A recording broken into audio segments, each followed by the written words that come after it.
तानाशाही है और दबाव है, लोकतंत्र हमारा खतरे में है। और मोदी जी के अब समय आ चुका है कि वो झोला उठाए और चल दे, और जाते जाते उनका झोला भी चेक किया जाएगा कि झोले में क्या क्या लेकर जा रहे हैं। रेल भेल सेल गेल जो जो कांग्रेस ने बनाए थे उन्होंने तो सब बेच दिया है। बिल्कुल तानाशाही है और ये लोकतंत्र की हत्या जब से मोदी जी प्रधानमंत्री बने तब से हो रही है। क्योंकि लोकपाल बिल जो आया है उसके पहले भी दिल्ली के जो भी यहाँ पे पावर है वो सब एलजी को दे दिए हैं। केजरीवाल जी को काम करने नहीं दिया जाता है। अब केजरीवाल जी जब तक उनको पावर नहीं दिया जाएगा वो काम कैसे करेंगे? सब कुछ जब एलजी के हाथों में चली जाएगी, यानी कि सब कुछ केंद्र के हाथों में जा रही है, यानी सब कुछ मोदी जी के हाथों में जा रही है। तो मोदी जी बाकी लोग को क्या कठपुतली बना के घुमाएंगे? शासन तो खुद करते हैं। डिग्री है तो क्या वो अकेले ही दिल्ली यूनिवर्सिटी में पढ़ते थे? उनके बैच का कोई नहीं था साथ में। उनके और भी साथी को ढूंढा जाए, उनकी डिग्रियाँ मिलाया जाए साथ में, ताकि दोनों की डिग्री जब आपस में मिल जाएगी या दोनों का फंड भी मिल जाएगा तो सब लोग मान लेंगे कि डिग्री सच्ची है और वो सही में पढ़े लिखे प्रधानमंत्री है। और वो मुख्यमंत्री के पास उनके जो भी सीमित पावर है, लिमिटेड पावर है, और वो लिमिटेड पावर को यूज करके ही दिल्ली वालों को बहुत सारे उपहार दे चुके हैं। दिल्ली वाले काफ़ी संतुष्ट हैं केजरीवाल जी से, हर बार वही मुख्यमंत्री बन के आएंगे। हम तो चाहते हैं कि राहुल गांधी जी के साथ इनको भी प्रधानमंत्री बनने का मौका दिया जाए, क्योंकि इस महंगाई के दौर में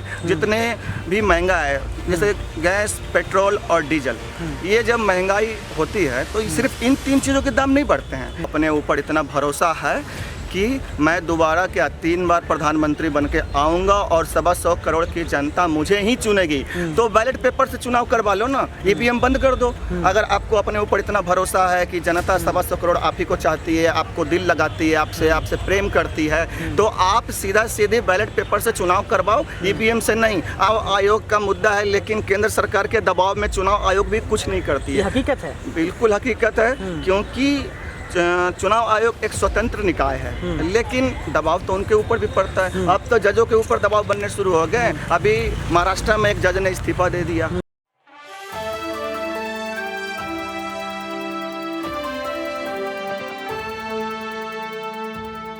जैसा कि आपने बोला कि यहाँ पर फॉन्ट की आपने बात की, अगर फॉन्ट को मिला लिया जाता है तो क्या अमित शाह झूठे साबित हो जाएंगे? क्योंकि अमित शाह 2 डिग्री अलग अलग दिखा रहे थे। उनका ये कहना था कि हम जो दिखा रहे हैं वो नरेंद्र मोदी की डिग्री है, असली डिग्री है। मैं ये कह रहा हूँ कि नरेंद्र मोदी की अगर असली डिग्री है तो क्या वो अकेले ही दिल्ली यूनिवर्सिटी में पढ़ते थे? उनके बैच का कोई नहीं था साथ में। उनके और भी साथी को ढूंढा जाए, उनकी डिग्रियाँ मिलाया जाए साथ में, ताकि दोनों की डिग्री जब आपस में मिल जाएगी या दोनों का फंड भी मिल जाएगा तो सब लोग मान लेंगे कि डिग्री सच्ची है और वो सही में पढ़े लिखे प्रधानमंत्री है। लोकपाल बिल की चर्चा कर लेते हैं। यहाँ पर अरविंद केजरीवाल के साथ जो हुआ वो आप तस्वीर आपने भी देखी। अगर सुप्रीम कोर्ट पहुँच जाती है तो क्या आसार हैं उनके जीतने के? और केंद्र शासित प्रदेश में जो जिस तरीके की भाजपा पार्टी अपना काम कर रही है उसके लेकर, क्योंकि अरविंद केजरीवाल का ये कहना है कि अगर भाजपा पार्टी इस तरीके की राजनीति कर रही है तो कहीं ना कहीं ये लोकतंत्र की हत्या, ये तानाशाही है। तानाशाही है, बिल्कुल तानाशाही है। और ये लोकतंत्र की हत्या जब से मोदी जी प्रधानमंत्री बने तब से हो रही है। क्योंकि लोकपाल बिल जो आया है उसके पहले भी दिल्ली के जो भी यहाँ पे पावर है वो सब एलजी को दे दिए हैं। केजरीवाल जी को काम करने नहीं दिया जाता है। अब केजरीवाल जी जब तक उनको पावर नहीं दिया जाएगा वो काम कैसे करेंगे? सब कुछ जब एलजी के हाथों में चली जाएगी, यानी कि सब कुछ केंद्र के हाथों में जा रही है, यानी सब कुछ मोदी जी के हाथों में जा रही है। तो मोदी जी बाकी लोग को क्या कठपुतली बना के घुमाएंगे? शासन तो खुद करते हैं और बाकी जो है अपने चिंटुए छोड़ रखे होते हैं, नफरती चिंटू। अब ये बताइए, केजरीवाल जी के पक्ष में सुप्रीम कोर्ट के फैसले पहले भी आ चुके हैं और उन्होंने कहा था कि दिल्ली में जिसकी शासन है, जिसका दिल्ली में सरकार है, उन्हीं की चलेगी। लेकिन मोदी जी कहते हैं मैं सुप्रीम कोर्ट के फैसले को नहीं मानता। DY चंद्रचूड़ जी जो इतने महान और सच्चे हैं, उनके फैसले को भी उन्होंने ठुकरा दिया और रातों रात एक अध्यादेश जारी कर दिया। और उस अध्यादेश में ये कहा कि दिल्ली में जो भी सरकार में जो भी पावर है वो सब LG को दिया जाए, ना कि केजरीवाल जी को। यानी कि आप सुप्रीम कोर्ट को नहीं मानते हैं, यानी आप सुप्रीम कोर्ट से भी ऊपर हो गए हैं। क्या आप भगवान बन के आए हैं धरती पर?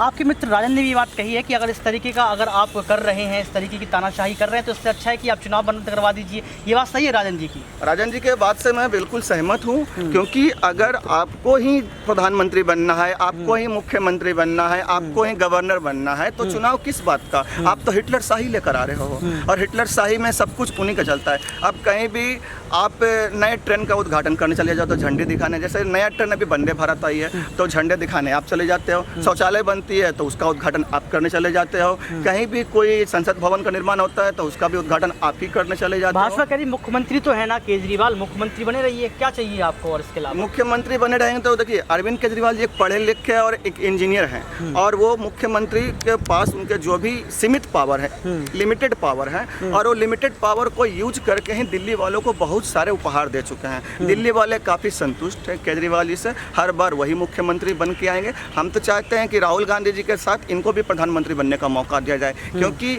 इस महंगाई के दौर में जितने भी महंगा है, जैसे गैस, पेट्रोल और डीजल, ये जब महंगाई होती है तो सिर्फ इन 3 चीज़ों के दाम नहीं बढ़ते हैं, इनके साथ साथ खाने पीने की भी दाम बढ़ जाते हैं, हर एक चीज़ का भी ट्रैवलिंग जो भी ट्रांसपोर्टेशन का खर्च होता है वो बढ़ जाती है। आप कहीं भी सामान बाहर से एक स्टेट से दूसरे स्टेट आती है तो उसका डीजल का और पेट्रोल के खर्चे लगते हैं, उससे महंगाई बहुत बढ़ जाती है। और इस दौर में, महंगाई के दौर में, जब लोगों को जीना हराम हो चुका है, लोग अब मरने की स्थिति में आ गए हैं भूखे, तो केजरीवाल जी ने थोड़ा सा राहत दिया है कि उनको 200 यूनिट बिजली फ्री कर दी है, उसके बाद उनको पानी फ्री कर दी है, महिलाओं के लिए बस फ्री कर दिया है। तो कहे तो फ्री की रेवड़ी है, फ्री की रेवड़ी बांट रहे हैं, जनता को लुभा रहे हैं, पक्षपात कर रहे हैं। फ्री की रेवड़ी, जब भाजपा वाले 5 किलो का मुफ्त अनाज बांटते हैं तो क्या वो मुफ्त की रेवड़ी नहीं है, वो फ्री की रेवड़ी नहीं है? 5 किलो अनाज भी तो आप लुभावने दे रहे हो। जिस दिन आप 2024 में जीत जाओगे उस दिन ये भी बंद कर दोगे आप। अभी तो इसलिए दे रहे कि आपको चुनाव नज़दीक आ गए हैं। 5 किलो अनाज, ये भी तो मुफ्त की रेवड़ी है, इसको भी तो हम क्या कह सकते हैं? मुफ्त की रेवड़ी है, बिल्कुल रेवड़ी है। और मुफ्त की रेवड़ी सिर्फ नेताओं और विधायक और मंत्रियों को ही क्यों मिले? भाजपा कह रही है कि केजरीवाल झूठे नेता, कह रहे हैं कि अरविंद केजरीवाल जो रणनीतियों पर चल रहे हैं वो गलत हैं, सब बेकार है। अरविंद केजरीवाल जी के कोई भी रणनीति गलत नहीं है। उन्होंने क्या गलत किया है, क्या उन्होंने अपराध किया है? अगर उन्होंने अपने विधायक मंत्रियों को अगर बिजली का यूनिट फ्री ना दिया, उनको पेंशन ना दिया, और उसी पैसे को अगर जनता के बीच बांट रहे हैं फ्री बिजली और फ्री पानी के रूप में, तो उनकी क्या ये गलती है? क्या वो भ्रष्टाचारी हो गए? उन्होंने तो जनता की भलाई की, जो पैसे टैक्स में आते हैं वो पैसे उन्होंने जनता में ही वापस बांट। कह रहे हैं कि लोकतंत्र के जननायक देश के प्रधानमंत्री नरेंद्र मोदी है, उनसे आप डिग्री मांग रहे हैं, जनता ने उनको चुना, इस डिग्री आपको क्या चाहिए? जनता ने चुन लिया, वही डिग्री है।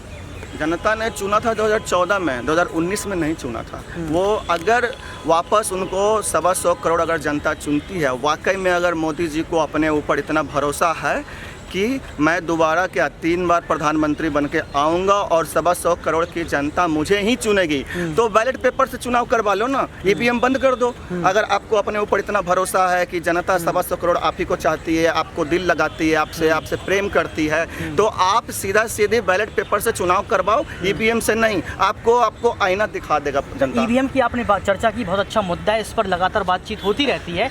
ये मुद्दा तो कहीं ना कहीं चुनाव आयोग का है, केंद्र सरकार का थोड़ी ना है। चुनाव आयोग का मुद्दा है, लेकिन केंद्र सरकार के दबाव में चुनाव आयोग भी कुछ नहीं करती है। ये हकीकत है, बिल्कुल हकीकत है, क्योंकि चुनाव आयोग एक स्वतंत्र निकाय है, लेकिन दबाव तो उनके ऊपर भी पड़ता है। अब तो जजों के ऊपर दबाव बनने शुरू हो गए। अभी महाराष्ट्र में एक जज ने इस्तीफा दे दिया।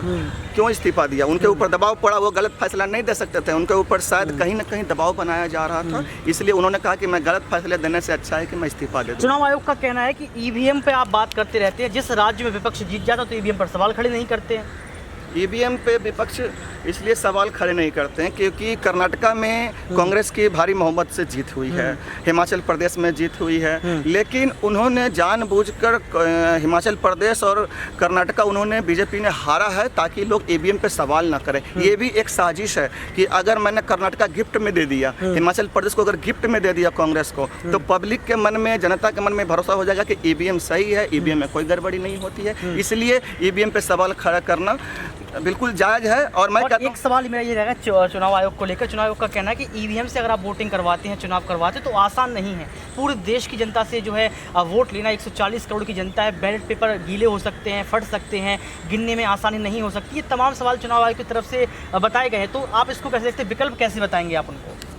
अगर बैलेट पेपर से चुनाव, देखिए बैलेट पेपर बहुत तरक्की आती है, अब तो वाटर प्रूफ बैलेट पेपर भी आ सकते हैं। अब जो है साइंस बहुत तरक्की कर ली है, टेक्नोलॉजी बहुत हाई हो चुकी है। आप उसको प्लास्टिक के बैलेट पेपर बनवाओ, वाटर प्रूफ बैलेट पेपर बनाओ, उस पर चुनाव करवाओ। और अगर इस बार 2024 में बैलेट पेपर के चुनाव से मोदी जी जीत जाते हैं तो हम लोग भी मानेंगे कि सही में 100 करोड़ जनता, 140 करोड़ जनता उनको ही प्रधानमंत्री के रूप में देखना चाहती है। जी, एक सवाल मेरा आपसे ये रहेगा कि पूरा विपक्ष इकट्ठा होकर अगर आपसे कहता है कि ईवीएम के मसले को लेकर आप केस लड़िए, तो आप तैयार हैं? क्योंकि ये बहुत बड़ा मुद्दा आपने उठा दिया है। ईवीएम कोई छोटा मुद्दा नहीं है, सत्ता पक्ष पार्टी वर्सेस विपक्ष की पार्टी का चुनाव है और ईवीएम पर आपके द्वारा सवाल खड़े करना ये बताता है कि कहीं ना कहीं आप भी वही बात कर रहे हैं जो सत्ता पक्ष की विपक्ष की पार्टियां करती आई हैं। अगर मौका आपको दिया जाता है तो इसके उस मौके को आप अपनाएंगे और कैसे आप जीत कर दिखाएंगे?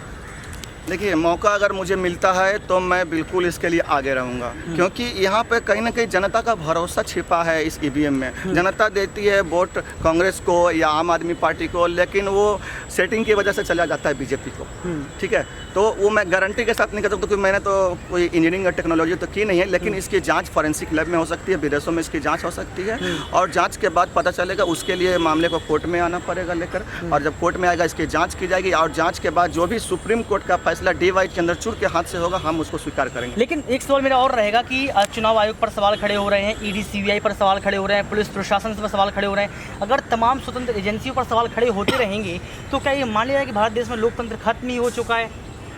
देखिए, कांग्रेस के टाइम में भी ED और CBI थे, CID थे, लेकिन वो इतना बदनाम नहीं थे जिस समय भाजपा के समय बदनाम हुए हैं। तो सवाल तो उस पर उठेंगे ही, क्योंकि अभी भी मैं देख रहा हूँ, मैं क्या पूरी जनता देख रही है कि जो भी ED और CBI और CID के जो भी कार्रवाई होते हैं, जो भी छापे पड़ते हैं, रेड होते हैं, वो सब के सब विपक्षों पर ही होते हैं। अगर आप बीजेपी का एक आदमी पे बता दो कि जिनके ऊपर CBI की रेड पड़ी हो, ED की रेड पड़ी हो, तो माना जा सकता है कि तानाशाही और दबाव है। तानाशाही है और दबाव है, लोकतंत्र हमारा खतरे में है। और मोदी जी के अब समय आ चुका है कि वो झोला उठाए और चल दे, और जाते जाते उनका झोला भी चेक किया जाएगा कि झोले में क्या क्या लेके जा रहे हैं। रेल, भेल, सेल, गेल, जो जो कांग्रेस ने बनाए थे उन्होंने तो सब बेच दिया है। यहाँ तक कि अब रेल को भी उन्होंने प्राइवेट कर दिया है। तेजस एक्सप्रेस निकाला है उन्होंने, प्राइवेट है। फिर वंदे भारत निकाला है। अभी एक बात बताओ, एक नई वंदे भारत चालू हुई है पटना से रांची, जिसका किराया तकरीबन 2000 रुपये है और नॉर्मल ट्रेन का किराया 200 रुपये है। तो किसी को भी जाने का, मैं इन अंधभक्तों से ही सवाल पूछता हूँ, इन नफरती चिंटुओं से सवाल पूछता हूँ कि अगर आपको जाने का मौका मिला पटना से रांची,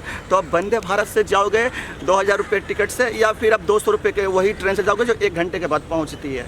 मतलब वंदे भारत अगर 4 घंटे में पहुँचती है तो नॉर्मल ट्रेन 5 घंटे में पहुँचती है। तो क्या आप 1800 रुपये एक्स्ट्रा देना पसंद करोगे? और अगर पूरी फैमिली आपकी जा रही हो, यानी आपके फैमिली में 7-8 लोग हैं, तो 2000 के साथ 14,000 रुपये दोगे कि 1400 रुपये दोगे? बड़ा सवाल खड़ा किया ये।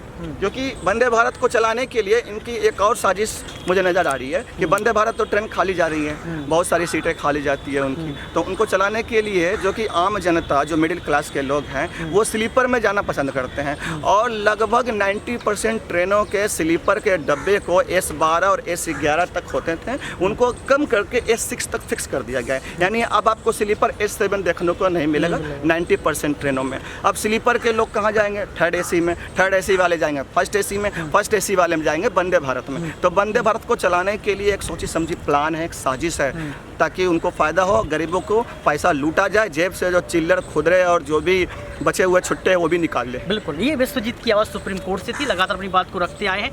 सबसे बड़ा सवाल यहाँ पर EVM को लेकर किया गया, ये बहुत बड़ा मुद्दा है, क्योंकि EVM में राजनीतिक पार्टियों का भविष्य कैद होता है और वो ये तय करता है कि अब सत्ता किसके हाथ में होगी, क्योंकि भारत देश की जनता लगातार जो है उसी को चुनती है जिस पर उसको भरोसा होता है। भाजपा पर 2 बार भरोसा कर लिया है। प्रधानमंत्री का कहना है कि अगर तीसरी बार भरोसा होता है तो भारत की अर्थव्यवस्था को तीसरे टर्म की अर्थव्यवस्था बना देंगे। इसके साथ साथ दिल्ली लोकपाल बिल पर बात की, इसके साथ साथ जो फर्जी डिग्री की बात की जा रही है उस पर बात की। अब देखना ये पड़ेगा कि सुप्रीम कोर्ट कब अरविंद केजरीवाल पहुंचते हैं और अपनी याचिका को दायर करते हैं, किस तरीके से यहाँ पर केंद्र की सरकार को आईना दिखाने का काम करते हैं। आज के लिए सिर्फ इतना ही। कैमरा सुमित के साथ ऋतिक सविता, सुप्रीम कोर्ट।